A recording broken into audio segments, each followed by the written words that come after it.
السلام علیکم ورحمۃ اللہ وبرکاتہ نحمدہ ونصلی علی رسولہ الکریم اما بعد۔ آج کا سبق سن لیجئے۔ آج کے سبق کی سرخی ہے سخاوت سے دوستی کیجئے، پارٹ نمبر 119۔ حضرت عدی بن حاتم کا قصہ عجیب و غریب روایتوں میں آتا ہے۔ ان کی پھوپھی حضور صلی اللہ علیہ وسلم کے پاس آئی، جیسے پکڑی گئی، جیسے کسی قافلے والے پکڑتے تھے ویسے، یعنی حاتم تائی کی بہن۔ حاتم تائی بڑے آدمی تھے، تو حضور اکرم صلی اللہ علیہ وسلم سے آ کر کہا کہ حضرت میں بوڑھی ہو گئی ہوں، کمزور ہو گئی ہوں، میرے پاس مال نہیں ہے، مجھے آپ چھوڑ دیجئے وغیرہ وغیرہ۔ آپ نے فرمایا ٹھیک ہے۔ عدی ابن حاتم یہ بڑے لوگ تھے، بڑے لوگوں میں تھے۔ چنانچہ اب دیکھو سخاوت سنیے حضور صلی اللہ علیہ وسلم کی۔ جب جانے لگی تو حضرت علی رضی اللہ تعالیٰ عنہ نے کہا تم جا رہی ہو اور حاتم تائی کی بیٹی ہو، تم حضور صلی اللہ علیہ وسلم سے سواری مانگ لو تاکہ اپنی منزل تک پہنچ سکو۔ سلیح حملانہ، حدیث شریف میں آتا ہے، سلیح حملانہ، کوئی سواری مانگ لو۔ چنانچہ روایتوں میں ہے کہ حضرت مجھے سواری دیجئے۔ آپ صلی اللہ علیہ وسلم نے سواری پیش کی کہ لو یہ سواری لو اور جاؤ، یہ سخاوت کی۔ اور پھر حضور صلی اللہ علیہ وسلم کے پاس عدی بن حاتم آئے تو حضور نے فرمایا عدی، میں جانتا ہوں تم میری بات اس لیے نہیں مانتے کہ میرے ماننے والے کمزور ہیں، لیکن عدی میری 3 باتیں یاد رکھنا۔ حضور نے فرمایا میری 3 باتیں یاد رکھنا۔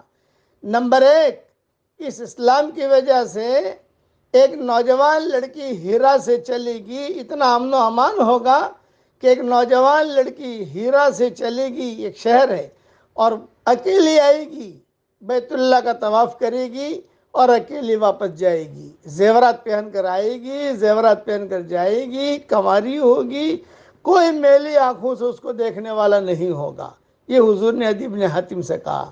اور دوسری بات یاد رکھنا، کسریٰ ابن ہرمز کے خزانے فتح ہوں گے۔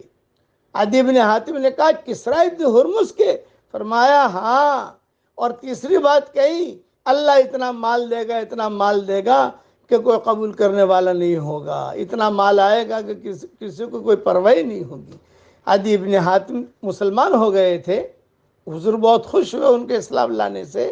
تو عدی بن حاتم کہتے تھے میں حرم شریف میں بیٹھا ہوا تھا اور ایک نوجوان لڑکی ہیرا سے آئی، زیورات پہن کر آئی، اکیلی آئی، میں نے میری آنکھوں سے دیکھا کہ وہ لڑکے بیت اللہ کا طواف کر رہی ہے، اور میں کہہ رہا تھا صدق رسول اللہ، صدق رسول اللہ، صدق رسول اللہ، اللہ کے رسول نے سچ کہا، اللہ کے رسول نے سچ کہا کہ یہ لڑکی آئی ہے ہیرا سے، اتنا دور سے تن تنہا آئی ہے، تن تنہا واپس جائے گی، کوئی میلی آنکھوں سے دیکھنے والا نہیں ہوگا۔